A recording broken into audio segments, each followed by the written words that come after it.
Hi everyone, this is Jim. Welcome to this Blitz chess postmortem, a postmortem of my Blitz game number 482. I had the white pieces. I played e4 and my opponent went for the Sicilian. c5, I go knight f3, knight c6. It's a very flexible move. It can introduce a lot of different systems, including Kalashnikov and Sveshnikov with early e5, or just classical systems with later d6, or even accelerated dragon with g6. But my opponent has a unusual move order in mind. I play d4, he takes, take back, so we get normal open Sicilian. He plays e5 immediately, and this is normally leading to the Kalashnikov. So after knight to b5, the main move here, the Kalashnikov continues with d6, keeping the knight from hopping into the d6 square. Instead, black encourages the knight to hop into the d6 square with the move a6. And you see this is actually in the database, so this is a move that's been played before. And this variation is known as the Labourdonnais-Loewenthal variation of the Sicilian. So those are the names of two players from the 19th century. So I guess they used to play this way in the old days. Anyway, it leads to kind of an interesting position. Taking is pretty much forced. You don't really want to be moving your king to e7. And black has this funny pawn structure, and white has the bishop pair. So white has an enduring advantage here. Queen to f6, you can see, is the main move in the database. And then the main reply for white is queen back to d1. Let's see, you can't see it there, but there it is. Queen back to d1 is the top choice here, and that leaves white with some edge. He's got the bishop pair and a slightly better pawn structure, and black is not doing all that badly. He's going to play for the move d5 at an appropriate moment. Okay, but I play a not the best move. I play queen c5, and this actually allows black, here, let's just look at it. We're out of the opening book. Allows black to get a decent game. So d6, kicking my queen again. I'm just giving up some tempos, and that allows him to solve a lot of his development problems and find some compensation for having given up the bishop pair. So black is doing just fine here. We both continue with normal development moves. And now, for no reason at all, he plays d5. So this is not a good move. He's just giving up a pawn for no particular compensation. But if he were to castle or develop a piece, he'd be doing fine. This, is just giving up a pawn, as I said. And the best way for me to round it up is to take it with the knight. I take this way, and actually he can get the pawn back if he wants to play knight to b4. So that doesn't really win a pawn, but instead he plays knight to d4, just letting me keep the pawn.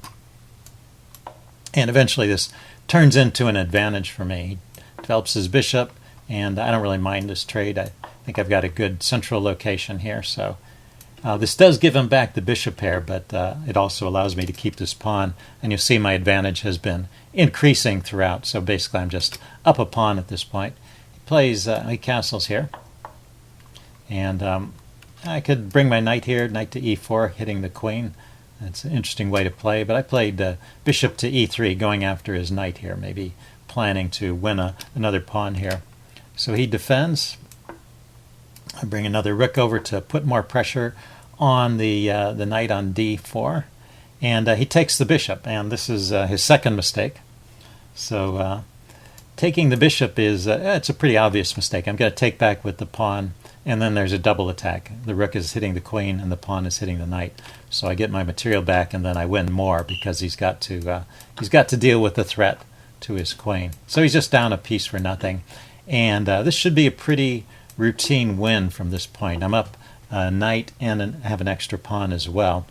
But I play it in a way that lets him have some chances. So we'll see. Actually, there's a point in the game where black is equalized again. So pretty interesting. Rook a to d8. I go queen f4. Of course, cancel that. If I can trade queens, I'll be happy. Be a good endgame with an extra piece and an extra pawn. So he avoids the trade, and I push on with the pawn. I was thinking it might be nice to get this knight into the square e7, and I give up on my queenside pawns, which is still okay. But it is taking some chances, because unless I have enough compensation for the attack myself, I'm giving up a lot of pawns over here. So we'll see how this plays a factor later. Anyway, to start with, it's okay. I bring a knight in, I give up another pawn, and I get knight to e7 check. And now I'm thinking of this classic mating pattern. If I have a rook here, I can sack the rook there, king comes forward, and the queen comes over, and it's checkmate because the knight is guarding the escape squares of the king. So I'm looking for that kind of checkmate. And I play the move rook d3. He grabs another pawn. This is pretty well calculated because when I bring my rook over here, he brings his queen back to e6. And now that this defends, I can sack the rook here, but when I bring the queen over with check, he blocks with the queen and everything is okay. Now it looks like queen to h4 is the best way to continue the attack. But, well, it's a little bit subtle. One idea, I think, is to bring the knight to f5. What I mean by subtle, I mean it's an obvious move that I'm going to attack here. But he can defend, and I didn't really see what the follow-up was, but as I said, the follow-up is this knight f6 move, and now there's some big threats here of sacrificing on h6, or maybe piling up on g7. And so this is the best way to increase the pressure, and in fact, rook takes d6 here is already losing material. That's the chess engine's suggestion. Rook to g8. If you were to play something like rook to g8, maybe we can see the threat in action. Then you can sacrifice on h6, g takes, and then you're just crashing through. Rook to f6. It's a very interesting way to continue. Notice that the queen is guarding this square here. Otherwise, this queen coming here, check, would be checkmate. So, yeah, it looks like I'm crashing through on h6. So that's the best way to play it. I didn't spot that idea during the game. And in fact, I kind of start floundering here. I play rook to d1, and he goes rook to d7.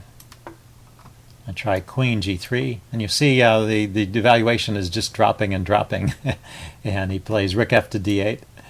And now after queen to f3, right here he's equalized. So just three kind of weakish moves that don't really threaten anything.